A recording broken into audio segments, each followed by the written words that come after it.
দুই সেজদার মাঝখানে ছোট্ট এই দোয়াটা যদি একবার করে আপনি পাঠ করতে পারেন, আল্লাহ রাব্বুল আলামিন অল্প দিনে হালাল উপায়ে আপনাকে ধনী বানিয়ে দিবেন।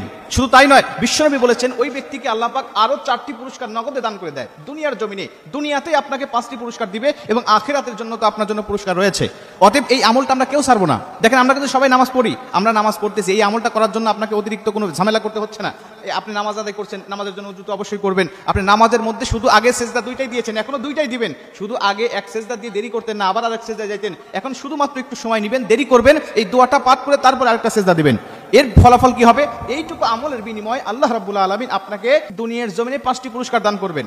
আপনাকে আল্লাহ পাক প্রথম নম্বরে রিজিক বৃদ্ধি করে দিবেন। আমরা আজকে রিজিকের পেরেশানিতে, রিজিকের টেনশনে মানুষ হালাল উপায়ের রিজিক না খুঁজে এখন হারাম উপায়ে ধনী হওয়ার জন্য বিভিন্নভাবে হারাম পন্থাগুলো তারা বেছে নিয়েছে। হারাম পন্থাগুলো বেছে নিয়ে তারা হারাম ভক্ষণ করছে, আর ওই হারাম ভক্ষণ করে তারা নামাজ পড়ছে, রোজা রাখছে, হজ করছে, যাকাত করছে, ও টাকা দান সদকা করছে, তার কোনো কাজে আসতেছে না। বারবার আল্লাহর কাছে দোয়া করছে, দোয়া করে ব্যর্থ হয়ে যাচ্ছে, আর অভিযোগ করছে যে আল্লাহ মনে হয় আমাকে ভুলে গিয়েছে, আল্লাহ মনে হয় আমাকে চোখে দেখতেছে না, আল্লাহ মনে হয় আমাকে একেবারে ভুলে গিয়েছে। বিষয়টা এমন নয়। আপনাকে হালাল খানা ভক্ষণ করতে হবে এবং হালাল উপায়ে আপনাকে অবশ্যই রিজিকটাকে অন্বেষণ করতে হবে। এই আমলটা করেন, আল্লাহ পাক অবশ্যই আপনাকে হালাল উপায়ে রিজিক দিয়ে দিবে। প্রিয় ভাইরা আমার, লক্ষ্য করেন, হালাল উপায়ে রিজিকটা পাওয়ার জন্য আপনি যে আমলটা করবেন, প্রথম নম্বরে এই আমলটা করলে আল্লাহ পাক আপনাকে যে পুরস্কার দিবেন, 1 নম্বরে রিজিক বৃদ্ধি করে দিবেন, 2 নম্বরে আল্লাহ পাক আপনার জীবনের গুনাহগুলো মাফ করে দিবেন। 2 নম্বরে আল্লাহ পাক আপনার জীবনের গুনাহগুলো মাফ করে দিবেন। আল্লাহ রাসূল সাল্লাল্লাহু আলাইহি ওয়াসাল্লাম বলেছেন, 2 সেজদার মাঝখানে যদি কোনো মানুষ এই দোয়াটা পাঠ করতে পারে, ওর জীবনের গুনাহ আল্লাহ ক্ষমা করে দেয়, মাফ করে দেয়। আমার গুনাহ যদি মাফ হয়ে যায়, আমি যদি নিষ্পাপ হয়ে যাই, পাপ মুক্ত হয়ে যাই, তাহলে অবশ্যই আল্লাহ পাক আমাকে পছন্দ করবে, ভালোবাসবে। আমি যা চাইবো আল্লাহ পাক সেটাই আমাকে দান করবে। 2 নম্বরে আল্লাহ পাক আমাকে ওরহামনি, আল্লাহ পাক আমাকে রহম দান করে, আমার উপরে রহমত নাজিল করে। আল্লাহ পাক যদি কোনো মানুষের উপরে রহমত নাজিল করে, রহম দিয়ে দেয়, তখন ওই মানুষের আর কোনো টেনশন থাকে না, ওর কোনো দুশ্চিন্তা থাকে না, ওর কোনো টেনশন থাকে না। ওই মানুষকে আল্লাহ পাক বলেন যে ওই মানুষকে আমি আল্লাহ পাকের রহম তার উপরে থাকার কারণে সবসময় সে যেন স্বর্গীয় শান্তি সুখ অনুভব করতে থাকে।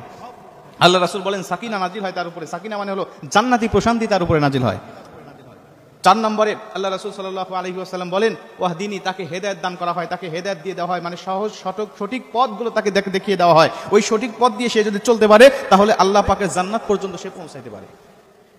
মুসলমান ভাইরা আমার খুব মনোযোগ দিয়ে শুনে নেন, আল্লাহ রাসূল বলে দিয়েছেন, যদি কোনো মানুষ ফরজের নামাজে পড়ে, 2 সেজদা, ফরজ নামাজের সময় হোক আর যে কোনো নামাজ হোক, 2 সেজদার মাঝখানে যদি এই দোয়াটা পাঠ করতে পারে, তাকে 5ম নম্বরে যেই পুরস্কারটা আল্লাহ পাক দিবেন সেটা হলো ওয়াফিনি, তার মানে হলো তাকে সুস্থতা দান করে দেয়। সুস্থতা একটা মানুষের জন্য কত বড় নিয়ামত আমার মুসলমান বন্ধু, আমার সুস্থতা একটা মানুষের জন্য অনেক বড় নিয়ামত।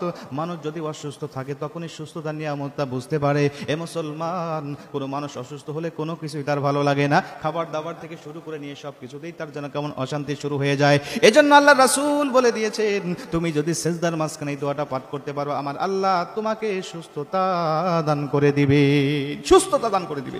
এজন্য আমরা এই দোয়াটা পাঠ করব, সেটা হলো আল্লাহুম্মা গফিরলি। আমি সর্বপ্রথম পাঠ করব আল্লাহুম্মা গফিরলি ওয়ারহামনি ওয়াহদিনি ওয়ারযুকনি ওয়াহফিনি। এই দোয়াটা আমরা সবাই পাঠ করব। আমি আবারও বলছি, খুব মনোযোগ দিয়ে শোনেন, আল্লাহুম্মা গফিরলি ওয়ারহামনি ওয়াহদিনি ওয়ারযুকনি ওয়াহফিনি। এই দোয়াটা আপনারা পাঠ করবেন। দোয়াটা পাঠ করে আল্লাহর কাছে যা চাইবেন আল্লাহ পাক অবশ্যই আপনাকে সেটা দান করবেন।